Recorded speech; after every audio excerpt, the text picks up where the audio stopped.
Hey everyone, how are you doing? My name is Ricardo, the founder of Route the Service Platform. It's a sales platform for the commercial cleaning services industry. I am also the owner of Rosalato Services, a family-owned commercial cleaning company. So welcome to Cleaning and Cocktails, a show where I get the opportunity to sit down with cleaning industry experts and share stories, talk shop about the industry. So grab your cocktail, listen in, and I hope you guys enjoy the show.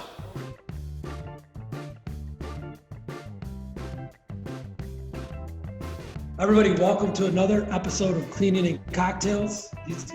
I got Ricky and Carlos here. Everybody raise their drinks. I always miss this step. I always forget to touch on the drinks. Not today. The whole emphasis is that we're Cheers up. Yeah.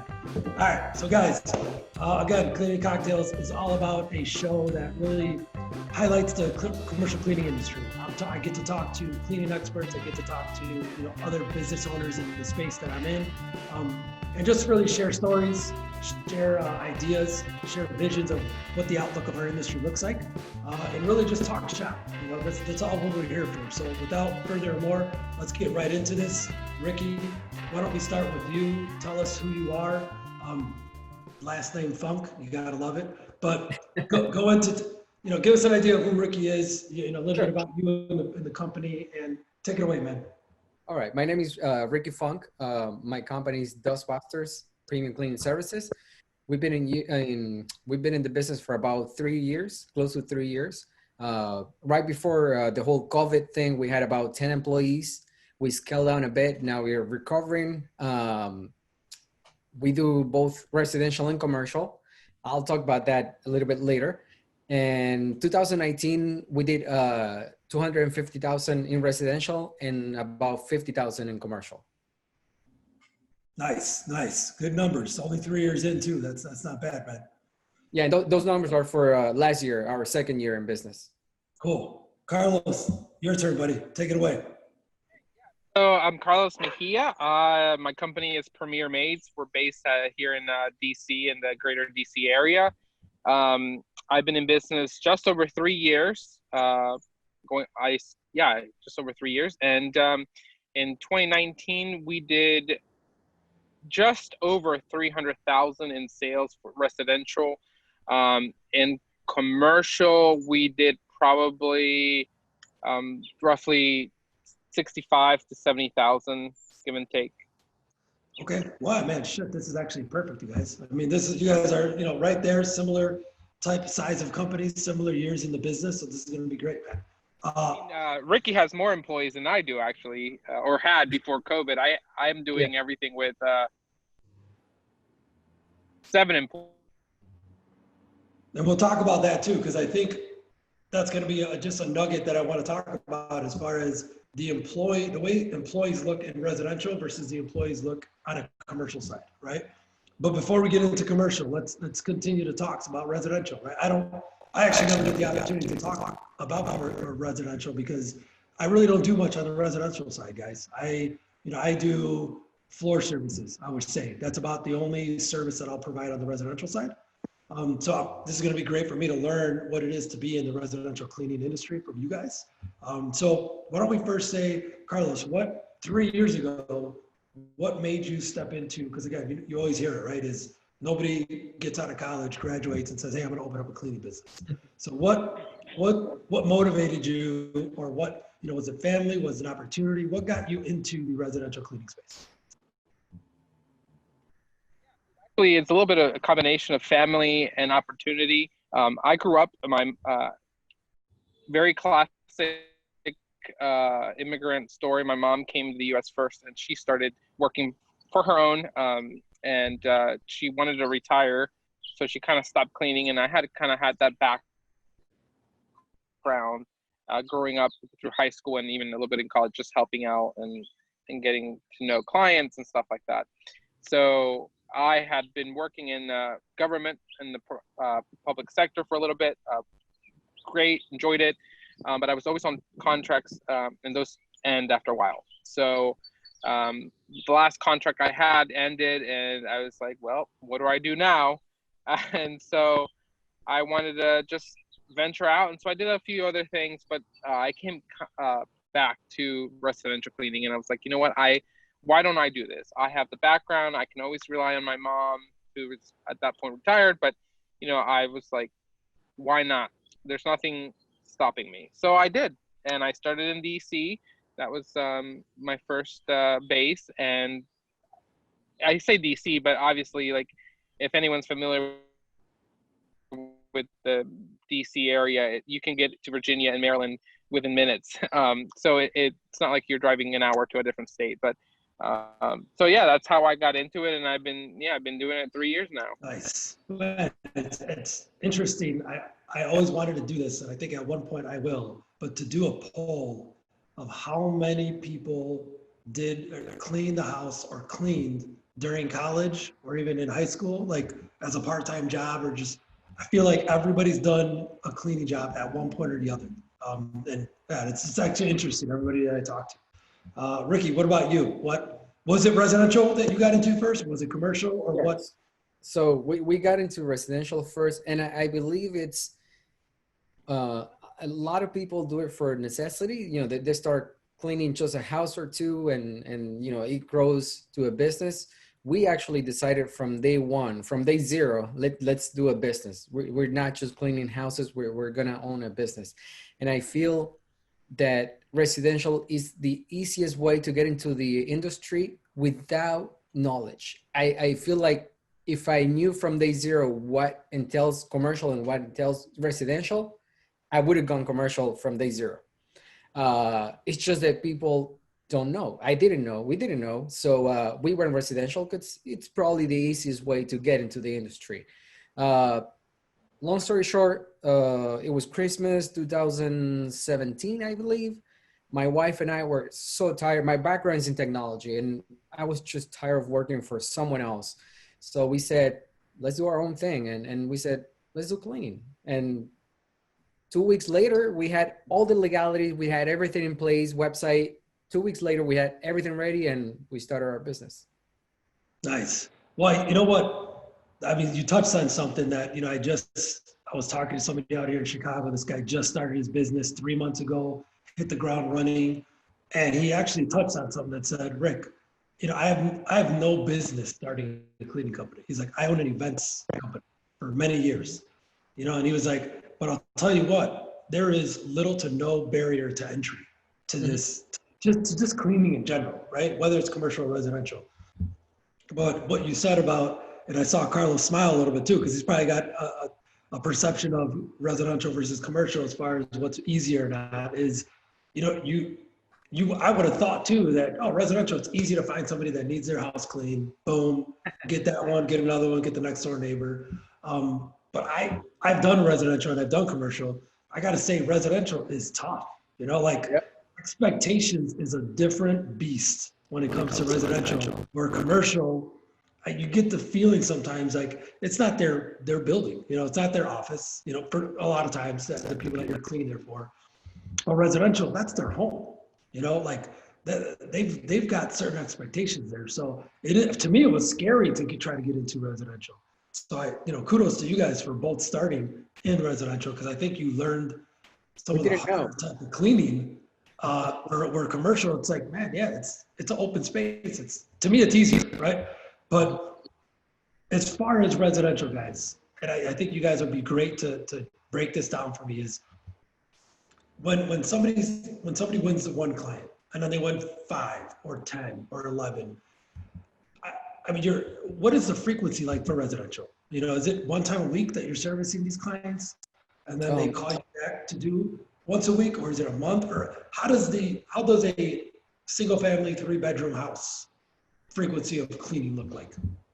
Usually it will be, for us at least, it's every 2 weeks. We do have weekly clients, bi-weekly, monthly, you know, once in a while, but probably the most common is every 2 weeks.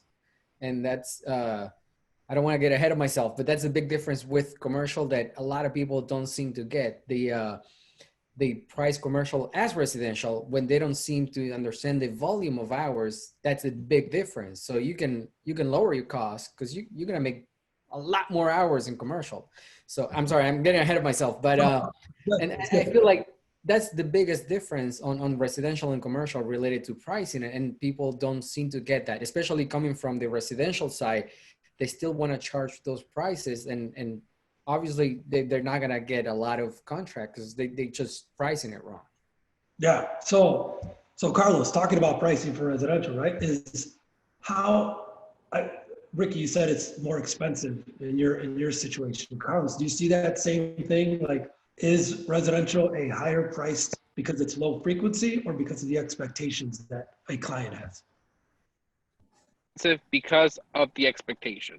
So in my experience, you know, like Ricky said, you go into a commercial account and you bill on the frequency, and you make money on the billable hours, as opposed to a residential account. You have expectations. You have, not that you don't in commercial, but you have set expectations every time you go in, that it has to be done this way. And sometimes those expectations rotate because, you know, they're renovating the bathroom. So now you have to redo the entire kitchen and or skip that area. And so now you have to like work around stuff like that, where in commercial you have less surprises, I would want to say. And so now you have to kind of make up for lost time or even added time in residential, where in commercial you have what you're doing and you're doing it, and let's say the frequency is 3 times a week or 4 times a week. You know, the more you're doing it, the easier it becomes, and you can rotate those expectations or tasks, basically. Yeah, no, man, it's crazy. Like we have one of our team members on the janitorial side cleans our apartment, my wife and I, and she's there once a week, right? But it's like, well, I'll catch my wife because she was the head trainer, you know, the inspector, the bulldog, and I'll catch her like moving things and, you know, moving the couch, moving the table, and I'm like, you know, babe, what are you looking at? She's like, well, I expected this to be moved. I want to make sure it was moved. I'm like, holy crap! If my commercial client did that for every corner, every desk, every chair, I mean, yeah, that's why again, it's amazing when I see residential business owners scale and grow, because it just one client seems so intense and expectation. Again, residential is just it's new to me, so I'm gonna ask a lot of questions, you guys. So I hope I don't bombard you guys with questions. But let's flip it. Let's go to Ricky. How did the feeling go from when you were doing residential the whole time and you had your first? So was it that you had your first commercial contract opportunity? Did you go look for it? Did it come on you? Did it fall in your lap? How did the first commercial contract? How did that go for you? So let me give you a bit of context. When we opened our business, I was the one in charge of doing estimates and all that for residential. And I'm a bit of a shy person. You know, the business actually helped me out to get out of that cocoon, that protection, you know, that I put myself in. But I'm naturally a bit shy. So I can tell you, even I guess the residential kind of prepared me for the commercial, because at first I was like sweating, like I was embarrassed to go and, you know, knocking on someone's door, and, you know, even though they call us to ask for an estimate. But for commercial, I think the residential kind of, you know, put me on the right track. I'll be honest, probably the first couple of contracts, I didn't know what I know now. Now I can just walk in and be honest and sell it and tell them, you know, what we do, how much, blah, blah, and it's all good.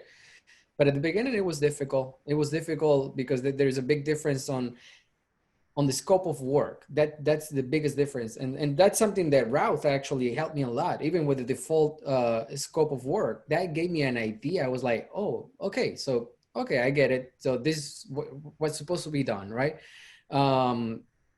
And because it's completely different from residential. It's a big difference, what you do in commercial and what you do in residential. Two different businesses. Okay. So yeah, it was scary until I actually got the knowledge, and now I'm good with that. But at the beginning, it was a bit scary, you know, walking into a commercial place. Yeah, I mean, it's confidence, right? Anything you do, if you have confidence, it becomes easier. Mhm. Carlos, what about you? When, again, did it fall in your You lap? make it. Did you go out to look for it, or how did the first commercial contract look for you when you landed one?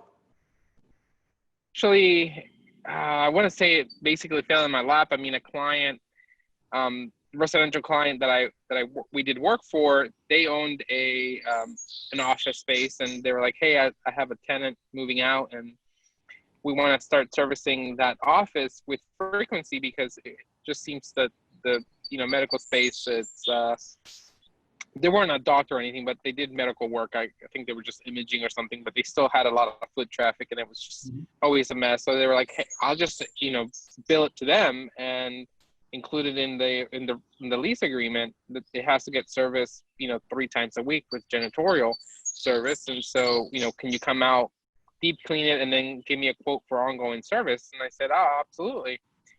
And so that's how it came about. I mean, I'd say it was pretty fortunate. It fell in my lap, but So actually, that's a great point. So I was going to say I would assume these residential clients, they could be CEOs, they could be office managers, they could be directors of facilities. You don't know really who they are. So if you're putting your best foot forward and you're doing a good job with the residential, I can only imagine what they would say. "Oh man, Carlos is great. Look what just happened. They ordered or service for their office when they know you're residential." So does that service that it ends up turning out that these people are in a commercial office, they do business, or they are the business, come from the good job that you did for the residential owners? you cut out a little bit, but so you can Either one of repeat you it guys again. can take it. I Okay, no, think so I said, so. let me know, you guys too. Yeah, let me know if I cut out. Okay, I think Ricky, you were asking about if we actually got clients from the residential side to the commercial, correct? Because they could be owners of or managers. Correct. Okay. Correct. So on my case, it might be a little bit different than most people, just because we live right next to the biggest retired community in the United States. About 150,000 people that live in the city right next door. So they don't really have a business per se. They're retired. Mhm. But it happened occasionally, not a lot. Occasionally, we did get some leads from the residential to the commercial side. Okay. Carlos, what about you? I mean, I know you said your first contract ended up being that way, but what about other opportunities? Did they come out just because you're cleaning the space of a business owner or executive that can call the shots for commercial contracts? Opportunities I've gotten haven't necessarily been from they've been from clients that are on the residential side, but they're not the decision makers. But they're like, "Hey, like I was talking to my manager, and we were just complaining about the cleaning service. Do you do commercial? Can you come out and take a look? And I'll set you up with an appointment." So they've provided leads, like very warm leads for me. So it doesn't happen. I think that's only happened 4 or 5 times, and I have those accounts. So.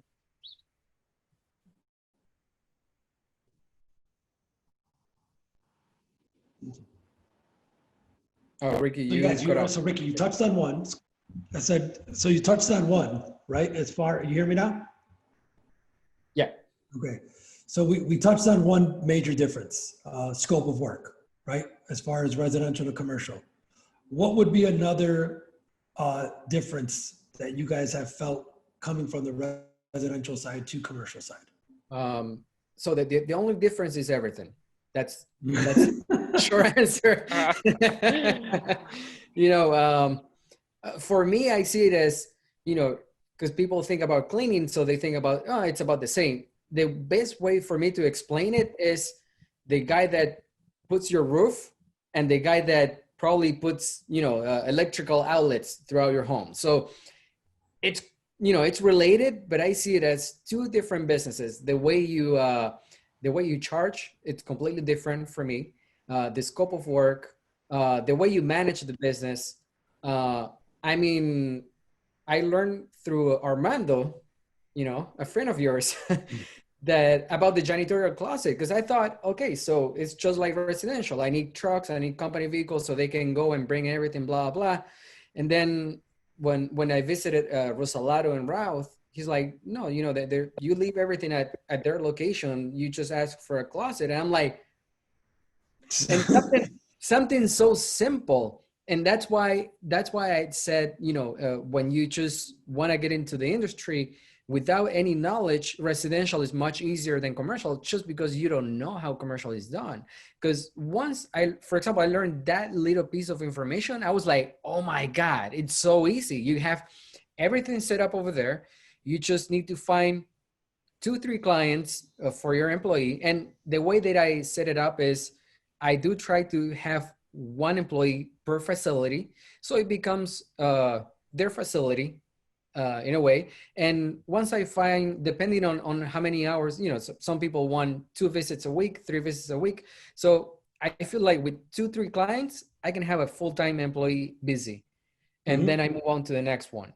So going back to your question, I feel like everything is different on comparing residential to commercial.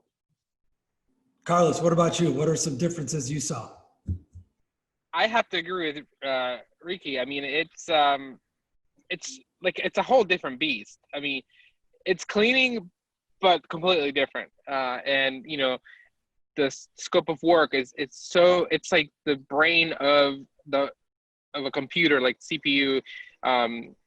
You know, that's basically what leads our business and our services. Is the scope of work. That's what we base our pricing on. That's what we base our training on.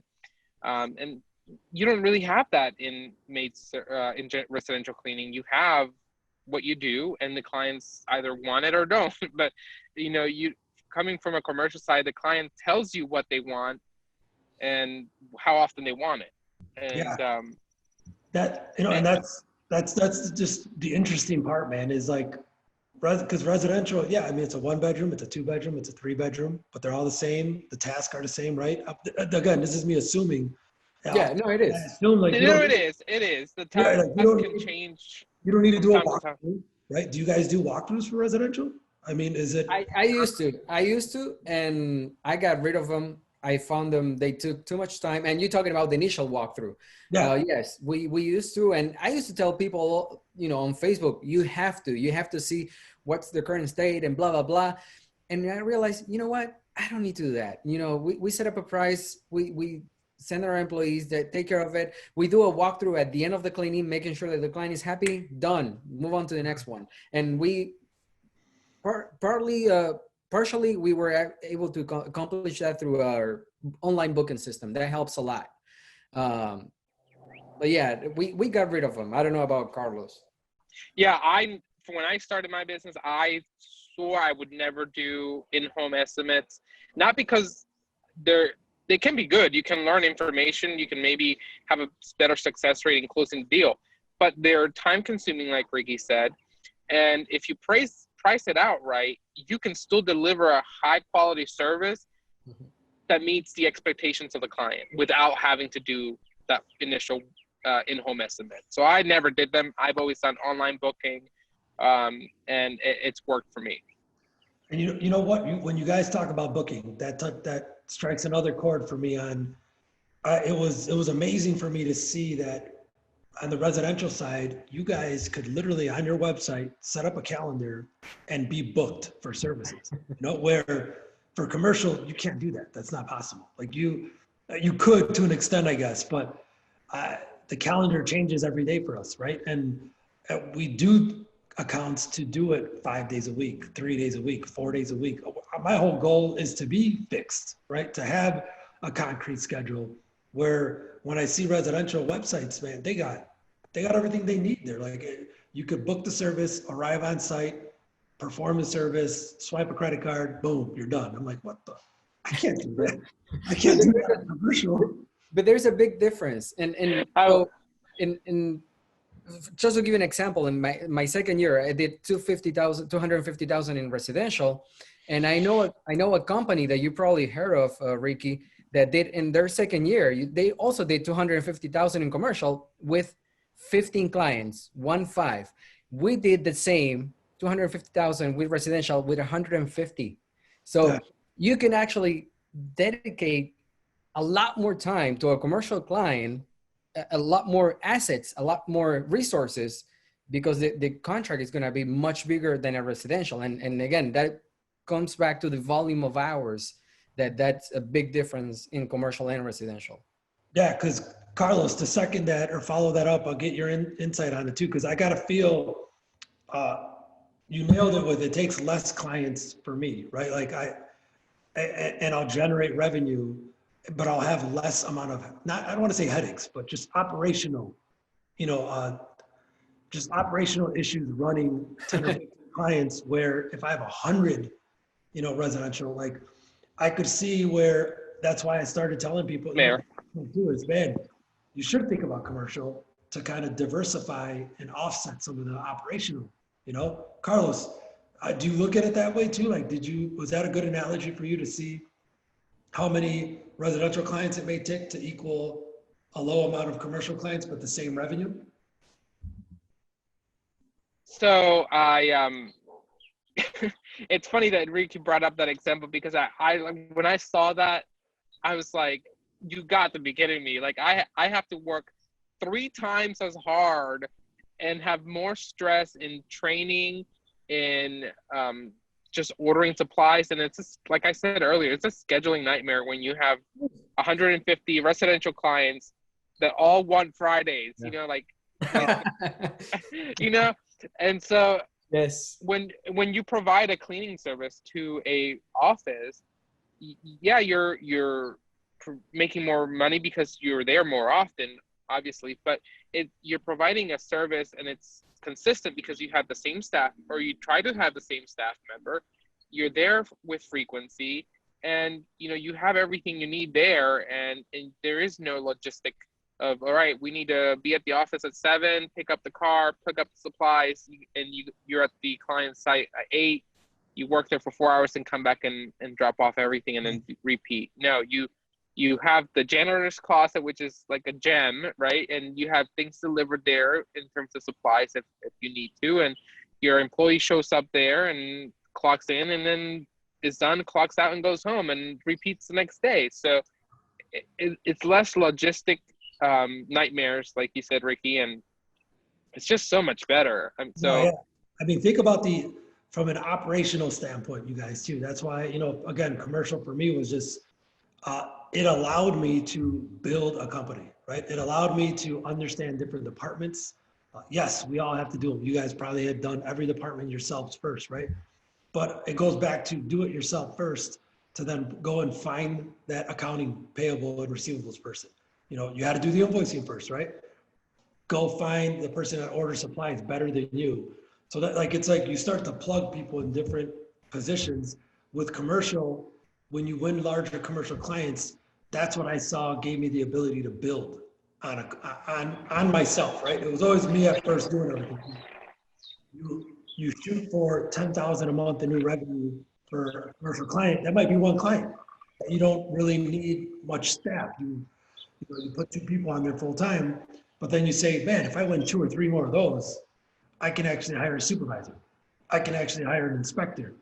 I could spend more time on my business. So that's my biggest, I think, that was my biggest challenge with residential, when I was like, man, it seems like I have to have hundreds of clients to reach where I want to go to. So I'm just going to go commercial, right? But commercial has its own issues too, that I think what we should do is help people that are residential prepare for that, which Carlos, you touched on, timekeeping. I got to believe in residential, you guys are really not using a clock in, clock out system, right? We do. Okay. Well, yeah, just to have an idea where our employees are throughout the day. We just basically start and end between houses. When you start cleaning and when you're done cleaning with the house, just to make sure that they're on time and all that. Okay. we don't really pay much attention than that. It's just to have an idea where our employees are at the moment, more or less. Okay. Not for not for payment related things. I think Now, no, I don't do hourly charges either. So it's like Ricky said, it's more for keeping them in track and making sure we're on time to our appointments. And if they're delayed, we can get ahead of the issue by notifying the client. yeah, that actually was what I was going to touch on, guys. Is it common for residential to just do like a loaded price for a 1-bedroom, loaded price for 2-bedroom? Where in commercial, you probably price hourly or per square feet to get to the end price, right? You guys you're not charging per hour.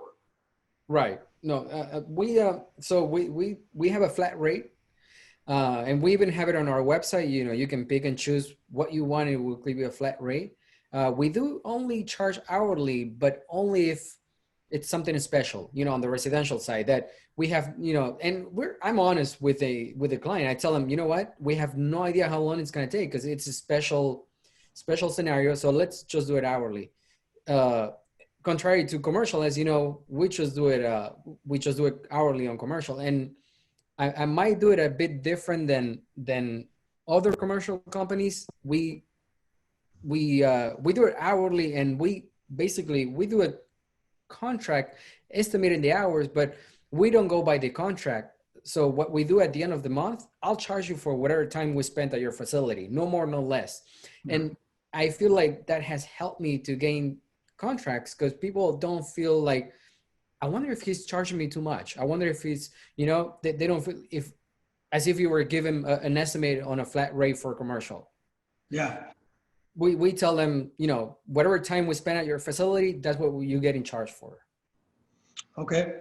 Now, Carlos, what about, because as you guys have done and you're starting to do more commercial, you don't charge, you get to a price maybe by an hourly or a production rate, and then you get, per square feet and things like that. But the client really never knows the hourly rate how you came up to a price, right? They just know it's $3,000 a month for 5 days a week. Did you guys, Ricky, I think you touched on it, but Carlos, did you find it a little difficult to transition to the commercial model to understand, how did you bid? How did you estimate? How did your proposals come about? Because in residential, I think residential, you don't really do a proposal, right? No. Because they can cancel anytime they want. When they book online, they see the price up front. If they're happy with it, they're happy with it. And if they're not, they're not. They won't be my client. So I know some other companies do like agreements or contracts, but I choose not to. I'm just straightforward and upfront. So. Well, I want a client that doesn't want to work with you, right? I mean, that's something that I've always seen when it's crazy when I'll have a client that says, "Oh, I'm locked in for this contract for another year," and you could see like they're upset. They don't like that they're locked in. I'm like, man, if I were that company, why would I lock you in? And then you're not working well with each other. There's no respect there. It's like, if you don't want to work with me, you have 30 days to cancel. We'll go our separate ways because you want to work with the people that want to work with you. Yeah. Gyms do it, so why can't we? Like when you sign up for a gym membership, you have to give notice within 30 days of. So that's all I need. Yeah, I don't need to lock you in for a year. There's he said, she said, you're never going to be happy, and it's like, man, it's a lot of effort. A lot of effort goes into customer service. So but going back to your point, your question, when I first started bidding, I will admit my first bid was a disaster because I didn't know what I was doing. But somehow I still managed to make money on that account, and I still have that account, so I'm very grateful. But since then, though, I have obviously calculated my cost, and then I've added my profit, and then and then that's how I base my pricing. I do, I'm a little different than Ricky. I don't do it hourly. I give them but it kind of works out the same. I estimate how long it will take based on my production rates and my costs. And then I give them a flat fee that they pay a month. And, I obviously train my employees and talk to them and about what our target hours are each night that we're there. So we're not, that way I'm not spending more money than I need to on the employee, and I don't feel like I'm being cheated out of the contract because I'm not charging enough. So I calculate it based on my costs and what my profit and what I think will be there for. Yeah, because I mean, I forgot who said it. I don't know, Ricky, I don't know if you said it or Carlos, but when you guys said that you have your pricing on the website, again, common thing that I see on a lot of residential websites, 1 bedroom, 150, 2 bedroom, 225, and so on. Like that's a big difference. For commercial, you'll never see pricing on, you have to inquire, you have to do a walkthrough, you have to understand that, if you guys have ever run into this is some advice from me for everybody is, in the beginning, I thought 3,000 square feet was 3,000 square feet. Like, it's going to be the same price whether you're an office, a restaurant, or healthcare. No. It is a 3,000 square foot bar restaurant that has 100 people walking in every hour versus a 3,000 square foot office that has 10 employees, no foot traffic, completely different cleanings. So it's like just other elements that I could see why it could be intimidating probably to walk into and try to price out something that you have to assume your production rate. But I think like you guys said too with residential is with years or with, doing the work and understanding production of you and your teams, it starts to become a science, right? It really does become a science that you guys understand and your team start to understand. But it's like you have to walk in their footsteps, right? I mean, you guys both, can you tell me you guys have both cleaned yourself? Yes, definitely. At the beginning, it was my wife and I would go with my wife and do the cleaning with her. I wanted to expand on the pricing and the way we charge a bit, because I still feel like we do it just a little bit different. Because we don't do production rate, we basically do hourly. Now, obviously, as you mentioned, it's different to clean an office, to a health facility, to a restaurant. So there are different rates that we have. But we do have a base rate for a normal office, and we basically did our numbers, and this is how much we charge, and we charge by the time that we spend at the facility. We don't do like you mentioned, it's gonna be $3,000 a month. We tell them we estimate it's gonna be this much. At the end of the day, we're only gonna charge you for the time that we spend at the facility. So I don't know if it might be a little bit different than. Yeah, that's different. That's definitely different. But it's way different, yeah. It's very transparent, I guess. You could say if you find the right clientele, they're going to respect you and actually appreciate and trust you with that. It feels safer because I'm not overcharging, I'm not undercharging. I know I'm making a profit because I did my numbers. So per hour, I'm making X amount of profit. So at the end of the day, we can do the scope of work. Great. We can do as much as you want. You're paying per hour. So we're going to be there cleaning. We're not going to be there doing anything else. So if today we spend 6 hours, we're going to charge you for 6 hours. If tomorrow we spend 4 hours, we're going to charge you for 4 hours at the end of the month. Right. So they feel a bit safe that, okay, he told me 3,000 a month. I don't know if that's going to be too much or not. So in that way, I know we're making money and I know the client feels safe on I'm only paying for what I'm using in a way. That would be, I think that would be a great side topic to go on too, Ricky, because that's definitely unique. I've heard of that type of pricing, but I guess my fear would be how to message that to the status quo of everybody just assumes a monthly contract service price, right? Everybody assumes it is 3,000 a month. It's, they can forecast, they can budget for that, multiply it by 12. I can give you an estimate, and you talked about disruption in the industry, I'm trying to make it work. I don't know. I feel like it's a good way to look at it. If you find the right clients, again, I mean, I think they would understand. I mean, in post-construction, that's how we do it, right? We do face cleaning. It's never the same. It's literally the hours that we work are the hours we bill you for. That's what we do. And so far it's worked out for us. Okay. Carlos, you got anything to add to that?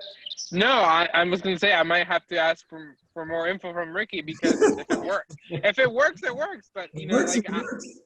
Yeah, I've always done it the same way you've done it, Rosalato. I just kind of given a flat fee because I work with a lot of organizations that, budget and forecast, and, in bad economic years, they've come to me and say, hey, like, we've lost membership numbers, and so we need a reduction in costs or expenses.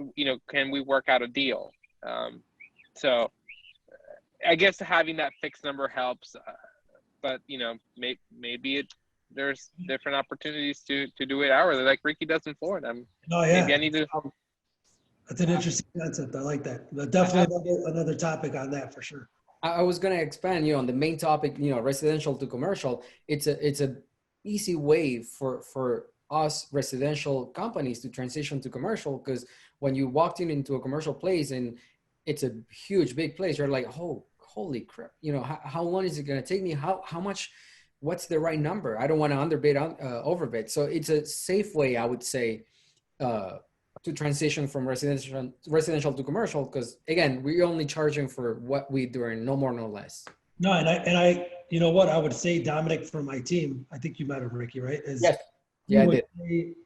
That is a good way to look at how to match expectations, because on commercial, you don't know what you're walking into. You don't know that you're walking into an office that had 13 cleaning companies in the last 13 years. Every year they go out for bid and they change the company.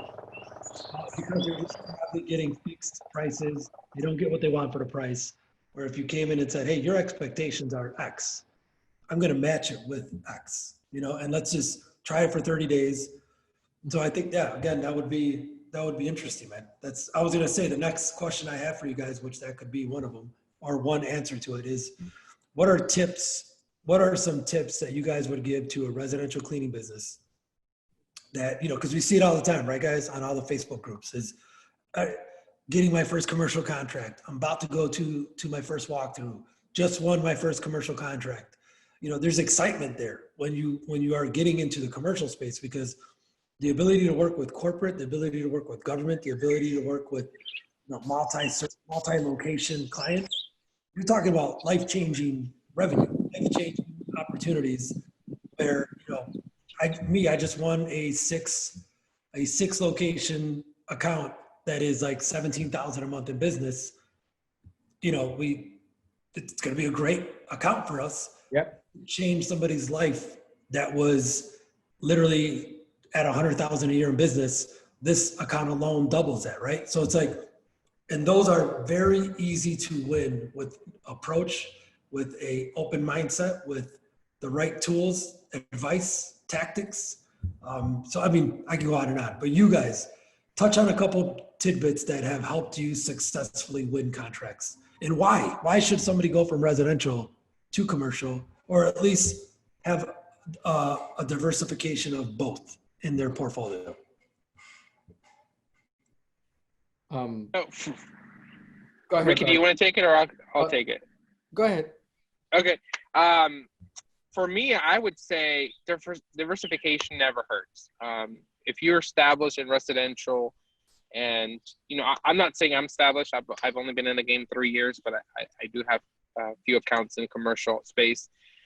But it never hurts. I mean, a lot of us have experienced down time in residential. I would say we've experienced downtime through the whole pandemic and COVID. I mean, I was closed for 3 months, from early March all the way to the second week in June. Wow. But I was able to keep some employees employed. I was still paying my bills, and I still was able to pay myself because I did have those commercial accounts that were being serviced every day or every week. So I guess it never hurts to diversify. I mean, that's business 101 right there, right? Diversify your assets. Advice would be just, talk to the client, talk to the lead, make sure you have the right expectations set. If this is your first account, make sure you're going in there with the right information from the client, and then you set the expectation of what your services can do and offer, and also get from them what they want and what's the biggest pet peeve for them. I have found that every client has one thing that will irritate them if it doesn't get done every day or every time, every service. Some could be as small as, you know, the bathrooms don't ever have enough toilet paper, which I do have a client that's their biggest pet peeve. So how do I train my employee to service that account? Is by always making sure there's enough toilet paper in the bathrooms and the stalls, because if I know that's not bugging them, you know, we can work through anything else and have a very peaceful business relationships.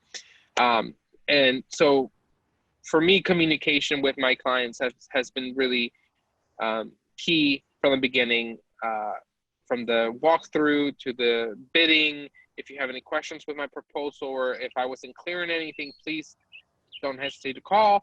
And I even follow up too, the day after I send the proposal, a few days after. Hey, do you have any questions? What can I answer?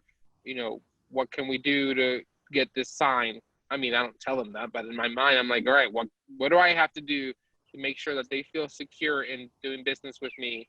And then we can get this signed. And then moving forward, training. There's so many resources out there to train employees who have never done, you know, a commercial space, and you know, make sure that you are trained yourself in case of an emergency, or in case you have to be the one doing it the first few weeks. But I always like to be with my employees the first few days of a contract. Obviously, I'm not big enough to have a supervisor, but if I did, I would have a supervisor. But till then, it's me, and I'm there. If it's every night account, I'm there 2 weeks every night, making sure that we're doing everything on the scope of work and we're meeting those expectations. And I'm constantly doing reviews with the client. Hey, quarterly, you know, what can we be improving on? What are you liking? So yeah, those would be my tips. Okay. Ricky, what about you? You know, it's funny because when Carlos, you were saying about, you know, being there, it's impossible on the residential side. You know, you have 150, 200 clients. There's no way that you're going to be there at all times, or even once a month, because it's so many clients, you know, which is opposite on the commercial side. On the commercial, you can spend the time to actually visit clients and be there for them. So I want to talk about the, I know you talked about Diversify. I would recommend pick one. You either go residential or go commercial. Now it's funny because our tagline on our business is residential and commercial cleaning. It just, I didn't know at the time. And now we do both residential and commercial. But I want to talk to, you know, if someone is about to start a cleaning company, I would choose you either go residential or you go commercial. And if you ask me, I would go commercial. Just get the education you need to do it right, and go all in on the commercial. Again, two different businesses. I feel like completely different. I feel the commercial side, and especially I want to talk to all the residential cleaners that are thinking about going commercial, or, you know, they have no idea what entails on the commercial. I can give you the difference that I see between them both. That might help someone out there. I see on the commercial side, you don't need company vehicles really. You just find the client, you find an employee, you tell them you're supposed to go here 3 times a week for X amount of hours. You go, you're done, you go home, because all this stuff is at the facility. You don't have to come back to the office, refill the truck or pick up stuff. Everything will be there for you. So that right there is a big difference. That, I mean, just getting rid of company vehicles, and partially at the beginning, you can get rid of an office. That on the residential side, I feel there is more need for an office for people to come and pick up stuff. And I know a lot of people at the beginning might use their home, might use a storage facility, but as they grow, and it happened to us, we needed to move to an office. On the commercial side, I see it more of an option that you choose to, because you want to be professional and you want to have an office. On the residential side, it's more like a need. So just to recap, I don't feel like you don't need commercial vehicles unless you want to, for some reason that's going to be positive for the business. You don't need an office unless, again, you want to. So I feel that there's that big difference between commercial and residential that if I were to start from zero, I would go commercial 100%. Residential, I love residential, don't get me wrong, but as you mentioned before, it's intricate, I will say, you know. Try to be nice. You know, it's not easy. You have you're walking into someone's home, so that's their palace, their secret, their you know, their place in life. It's your home, and you know, it's very tricky. When you do a facility, yes, I mean, there are, you know, things that you have to match, but it's different. It's just a facility, different than it's a home. Completely two different complete scenarios. Good. Thank you guys for that. So, and it, again, because what this is about, right? This episode is about from going to residential to commercial. So, but a blanket statement or a blanket item I'd like to address is, what do you guys have to say about, you're talking to a lot of people that like to state and say the perception of our industry is not difficult. You know, it's just cleaning. You know, why do you charge so much for an hourly rate? You know, and these are things that you'll get on the commercial side, I think, a little bit more than residential, where there is a lot of competition out there, right? So you have to stand out. You have to have a brand. You have to have an image. You have to, you know, look professional, look the part. But you'll still see, you'll have those people that say it's, you know, oh, it's just cleaning. You know, how the hell you know, how could you charge this much? Or, you know, how much really goes into running a cleaning operations? I mean, we've talked about a lot of stuff already, but like, shed some light on our industry and the way we run our business, right? Even though you could be a 250,000 a year business, 500,000, a million, 5, 10 million, as you grow and as you scale and as you want to, what you talk about innovation, Ricky, right? Is how much innovation does cleaning involve? What have you guys seen from when you first started to where you're at today? And I'm just saying cleaning in general. Like, so I do want to take this question because I'm going to differ from you. I see it the other way around, and we do have a lot of experience in residential. So the biggest problem in residential is that the lady or man down the road with a bucket and a vacuum, that could be your competition in a way, because you show up to a home and you tell them, you know, it's going to be 130 for a 3-2 every 2 weeks. And they tell you, oh, but the lady down the road does it for $60. Why? Because she doesn't pay insurance. She doesn't pay workers' comp. She doesn't have really any overhead.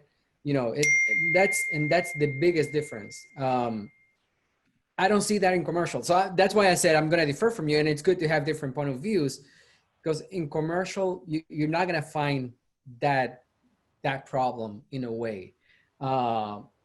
And that's one of the things. And I used to spend a lot of money on residential. We used to have this like booklet with all the stuff that we done and you know, put it in a book and give it to the residential when we were just doing an estimate, and drive for 20 minutes, spend 45 minutes because the person wants to talk, and that's fine. And then drive another so you lost about 2.5 hours probably doing an estimate. And at the end of the day, when you tell them, well, it's going to be 120, they tell you, oh no, I'm sorry. You know, I have someone that does it for 80. And you're like, with $80, I don't even pay my cleaners, you know? So I feel like coming from a residential side point of view, you don't have those issues in commercial. You might have a different kind of set of problems, but not those problems, because you do have that. And I know a lot of people would say, well, you know, that client is probably not for you, so that's not your competition. And I agree with that. You know, we don't want that client. We want clients that are happy, that are happy paying what they're supposed to pay, and they're happy with the service, and those are the clients that we look for. very, very good point. And that's actually, I like both perspectives, right? Because yeah, I didn't know that. I mean, I would see it, you know, like I live in an apartment building right now. And it just boggles my mind to see that there's like 50 cleaning companies that come in to my 400 unit apartment building, where it's like, man, why wouldn't one company just get all the units? Well, it doesn't work like that, right? Everybody's the property manager doesn't choose what cleaning company's coming into each unit. It's each tenant. But yeah, you're right. I mean, I would see sometimes, just a very unprofessional looking person that's coming to clean somebody's space. And then you see the professional that comes in and it's like, man, I wonder who, I would assume the person who looks professional gets more business, but you might not know that, right? The person that doesn't look may have a better price point and just get more business because a lot of times it's based on price. Right, but they might not have a business, and the person that looks more professional might have a business or might be part of a business. That's the biggest difference. And I gotta tell you, when I do residential estimates, I explain that to them. Whenever they feel like it might be a bit too much, I explain it. If you're looking into price, we might not be the right company for you. I recommend just look for the one person that does it, and that'll be probably your best fit. We have insurance, we have workers' comp, we have a store on Main Street. So we're not running our business out of our home. We're a professional, respected company in the community. So, these are our prices. We guarantee our work. If you have any problems, we'll come back, we'll make it right. We're not going to show up with a beat up car that's going to leak oil all over your driveway. And if for some reason, even if our company vehicles do that, you know what? It's covered. We have insurance. So I feel like those are a big difference. Carlos, what about you on the fact of, do you see the cleaning industry as an innovative industry moving forward right now? I mean, we haven't even talked about COVID-19 here this whole time. It's the first time I think about COVID. But what about innovation in our space, Carlos? Yeah, Ricky, you're gonna have to do a whole segment on COVID because, or maybe a few, because it's just a topic that just doesn't end. Yeah. But yeah, no, I honestly do think, and I share some of the same beliefs that Ricky does with his residential business, because you don't want. There are some customers you don't want, honestly, and those are the price shoppers. Not that you may be fairly in comparison with another established business, but you definitely don't want to be attracting the clients that are used to paying $60 for their 3-bedroom, 2-bath home, and then you're charging them $140. That's not what you want. But I do think that the cleaning industry right now and moving forward is innovative. We have technology that sets us apart, that we can be better in training, better in quality assurance, and that to me sets us apart from Joe Schmo down the street trying to, nothing wrong with Joe Schmo doing it on his own, but when you're trying to do a business and you're trying to produce quality, consistent, you need those innovative tools to train your employees, to train the rest of your staff, and train yourself. And then that's how you are able to provide the quality and consistent service to your clients. Yes, nailed it. I mean, this industry is a lucrative industry if done right and taken serious, right? Like if you got, and I know you guys take it very serious, right? That's why I invited you guys on here, because I wanted to get your perspective on the residential side, because I don't have much experience in it, right? But you're talking to the audience of your fellow residential cleaners to let them know that commercial is a good option, right? It is beneficial to diversify. I guess vice versa too, because I think we learned a little bit on residential, because I really haven't talked about residential. So this was very informative to the listeners to know on the residential side. What does that look like? What's the perspective of residential business owners? Because most of the talks that we've had is commercial based, right? But think about it, guys, is the products don't change, right? The equipment doesn't change. It doesn't say, billing changes a little bit here and there, but there's similarities in it, but it's just. I think it's much easier. The commercial side, now that I know what entails. I think, Carlos, do you agree that I think Ricardo thinks commercial is easier? Yeah. I really think you like commercial side. I'm going to say that you love the commercial side. Ricardo, Mr. Ricardo Funk is a big fan of commercial cleaning. No, but he did bring a very valid points that I think a lot of people just miss, and there may be some of that in commercial, because I have run into, and Ricky, you can stop me at any point if I'm going way beyond my scope of talking here, but when Ricardo talking about his business in Florida, talking about the clients, you spend 20-minute drive time, 45-minute walk through in the home or in-home estimate, and then another 20 minutes drive time back to the house or his office, whatever. You spend 2.5 hours of your day to maybe get a client, maybe not. But the same thing, so I don't want to or give this illusion to anyone that wants to jump into commercial side. You will have those moments in commercial cleaning where you do spend 45 minutes or an hour doing a whole 15,000 square foot building walkthrough, and you're like, yes, this is a great opportunity, and the client's like, nope, we went with someone that's right, $200 cheaper. But the biggest difference is on the commercial side, you're gonna end up with a $30,000 a year contract maybe, and with the residential side, you're gonna end up with 2,000 or 3,000. That's I guess that's the difference that I see.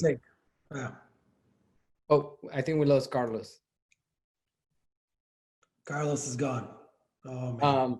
I feel just to expand on that, I feel like that's a big difference. And going back to the, this company that I know in Chicago, they make $250,000 with 15 clients, or their second year. And my second year, I did the same money with 150 clients, 10 times. So I feel like that's the biggest difference. I'm willing to waste 3 hours of my day trying to get a $30,000 contract. I'm trying not to waste 3 hours of my day trying to get a $2,000 a year contract with the residential. Does that make sense, Ricky? That makes sense. Oh, you just don't want to always be thinking that you're gonna get, like, that was I'm talking from my experience. When I walked into, like, let's say my third, I think, walkthrough, I was like, this is a 7,000 square foot building. I'm gonna nail it. I think I have enough experience now. And then, like, I submit the bid. They're like, great, your numbers look great. And then I get the email saying, hey, we went with someone that was $200 cheaper. And I'm like, seriously, by $200? I agree with you. You always have those like teaching moments. Like, you may have what it takes, and you may have the knowledge, but you will run into the same situation in the commercial side of sometimes price shoppers. And then, you know what? You may be lucky enough that they weren't impressed by the $200 difference, and you can just come back they'll come back to you. That's what I mean. Yeah. So there's always opportunity. Yeah, and there a little marketing tip that I'll give out with clients that don't take you as a client right away. Always try to get in touch. After a few months, and there are ways for you to sell but not be really selling, not look like you're selling. You can always 3 months after, or whatever the contract is done, or when it comes close to being done, you can send them an email saying, hey, I forgot to attach my insurance information. Here it is. Even though that it's been 3 months. So you're not saying, hey, here I am, remember me. You're just sharing some information with them. That's a little marketing tip that I think it works. It worked out for us. I mean, it's you got to think with commercial guys, right? You are nurturing the client. I think I saw a percentage of like 3% of the prospects that you reach out to on the commercial side are going to be business. Nobody's ever in the moment to buy your services. So you've got to reach out, connect, nurture the client, continue to add value, know who the persona is of the client that you're going after, because then you can replicate that process over and over again. So again, on residential side, I don't know much on that part as far as how do you identify who your target customer is, but on commercial, if you do a good job at identifying that customer, you can replicate that customer because there's only so many verticals. You know, for the commercial side, it's healthcare, it's restaurants, hospitality, it's general office, co-sharing, you know, top 10 or 12 verticals that if you have one, you can reference. You know, if you have 2 or 3, you can reference. And people feel comfortable working with somebody who's worked with a similar type of client, and they'll give you the business based on a referral, based on reference. I think we lost Carlos again, this guy. Guys, I'm still here. Can you hear me? Can't see you. No, it's there's a black screen. I think he lost the camera. This is the most important. This is where we end and cheers, everybody. So try to get back on there. Cheers loudly. I don't know. It says my video is there. I don't know. We lost you again. No, so hey guys, I don't want to take up much more of your time. This was awesome. Again, this is perspective for me because I don't know much on the residential side, so I appreciate the information that you guys have given us.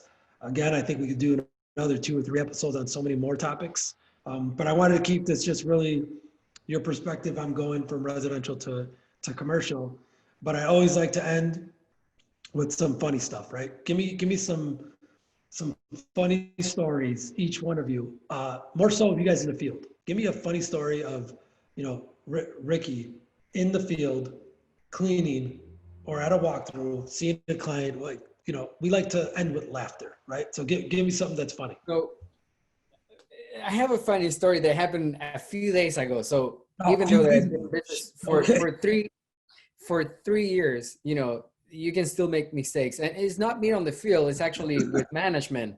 So it's kind of funny. I feel kind of embarrassed, but so there was this employee that she wasn't feeling very good, and you know, with the risk of COVID, you know, we asked her to stay home because we don't want, again, we go into homes, so we don't want to spread the virus and all that. We weren't sure if she actually had the virus or anything like that, but we don't want to take any risks. You know, if you have temperature, you don't feel good, stay home. So, you know, we agreed to that, and I started replying through text, you know, when is it a good time for us to talk and blah, blah. So I said, okay, I've been busy the last couple of days. I'll talk to you tomorrow. The next day I'm like, I'm sorry, you know, it's late. I'm sorry for the text. I'll get to you tomorrow, blah, blah.